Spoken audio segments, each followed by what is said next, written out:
চাঁদপুরে গেল মাসের তুলনায় ইলিশের সরবরাহ বাড়ায় দাম কিছুটা কমেছে। এ নিয়ে আরো জানাতে সরাসরি যুক্ত হচ্ছেন সহকর্মী শরীফ আহমেদ। শরীফ, দাম নিয়ে ক্রেতা বিক্রেতাদের প্রতিক্রিয়া কি? জি, আসলে চাঁদপুর মাছঘাটে গত সপ্তাহের তুলনায় এই সপ্তাহে কিন্তু ইলিশের আমদানি বেড়েছে এবং ইলিশের আমদানি বাড়ার সাথে সাথে কিন্তু দামও কমে আসছে। আমি প্রথমেই আপনাকে আজকে বাজার দর জানিয়ে দিতে চাই। আজকে 1 কেজি সাইজের ইলিশ বিক্রি হচ্ছে এখানে 2500 থেকে 2600 টাকা। গত সপ্তাহে যেটি ছিল 2700 থেকে 2800 টাকা। আর যেটি 800 থেকে 900 গ্রামের ইলিশ সেটি আজ বিক্রি হচ্ছে 1800 থেকে 1900 টাকা, যেটি গত সপ্তাহে 2100 থেকে 2200 টাকা বিক্রি হয়েছে। আর 600 গ্রামের যে ইলিশ সেটি আজকে বিক্রি হচ্ছে 1400 থেকে 1500 টাকা, যেটি গত সপ্তাহে 1700 থেকে 1800 টাকা বিক্রি হয়েছে। আজকে সকাল থেকে আমরা দেখেছি নদী থেকে ইলিশ ধরে জেলেরা কিন্তু ঘাটে নিয়ে আসছেন।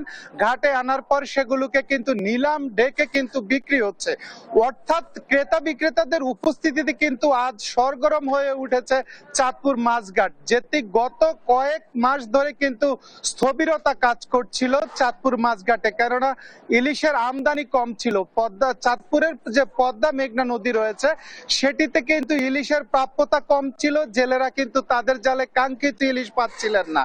তো গত সপ্তাহের তুলনায় এই সপ্তাহে ইলিশের আমদানি বাড়ায় কিন্তু আবারও কর্মচাঞ্চল্য ফিরে এসেছে চাঁদপুর মাছঘাটে। আমি এখানে যারা ক্রেতা রয়েছেন, অর্থাৎ দেশের বিভিন্ন প্রান্ত থেকে ক্রেতারা তাজা ইলিশ কেনার জন্য এই ঘাটে আসেন। আমি ক্রেতাদের সাথে কথা বলেছি, তারা আমাকে জানিয়েছেন যে তারা তাজা ইলিশ কেনার জন্যই মূলত এই চাঁদপুর ঘাটে আসেন। তো ঘাটে আজকে ইলিশের দাম চড়া, তারা যেটি বলছেন যে আর কমে আসলে কিন্তু তারা স্বাচ্ছন্দ্যে ইলিশ ক্রয় করতে পারবেন।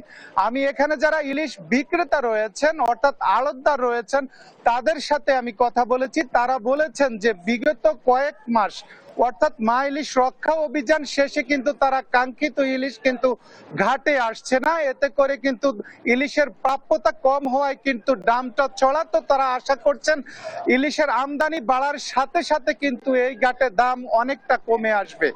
আমি কথা বলেছি, আপনাকে একটি আশার কথা জানিয়ে রাখি, আমি কথা বলেছি ইলিশ গবেষক ডক্টর আনিসুর রহমানের সাথে।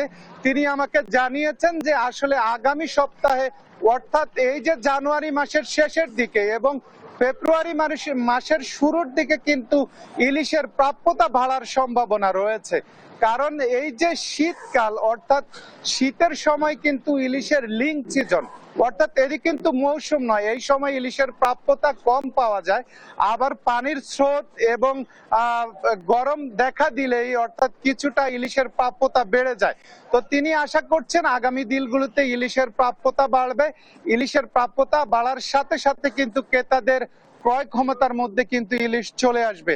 আরেকটা বিষয় হচ্ছে, আমি জেলেদের সাথে কথা বলেছি, জেলেরা আমাকে জানিয়েছেন যে আসলে তাদের কিন্তু দুর্দিন যাচ্ছে, তারা কিন্তু কাঙ্ক্ষিত ইলিশ এই পদ্মা মেঘনা নদীতে পাচ্ছেন না। অর্থাৎ এই যে চাঁদপুরের উপকূলীয় অঞ্চলে প্রায় 1.5 লক্ষাধিক জেলে কিন্তু মাছ ধরে জীবিকা নির্বাহ করছেন, কিন্তু গত কয়েক মাস ধরে তাদের জালে কাঙ্ক্ষিত ইলিশ ধরা না পড়ায় তারা কিন্তু কষ্টে দিনারিপাত করছেন। অর্থাৎ অনেকেই ধার দেনা করে কিন্তু তাদের নৌকা এবং জাল মেরামত করেছেন মৌসুমের শুরুতে, কিন্তু এখন আসলে তাদের যে মাছ, কাঙ্ক্ষিত মাছ তারা না পাওয়ায় কিন্তু তারা তাদের সংসার চালাতে কিন্তু হিমশিম খাচ্ছেন। তো আসলে ইলিশের যদি প্রাপ্যতা আগামী সপ্তাহে বাড়ে, তাহলে ঘাটে কিন্তু ইলিশের আমদানি বাড়ার সাথে সাথে কিন্তু দাম অনেকটাই কমে আসবে। তো এই ছিল চাঁদপুর থেকে আমার কাছে সর্বশেষ।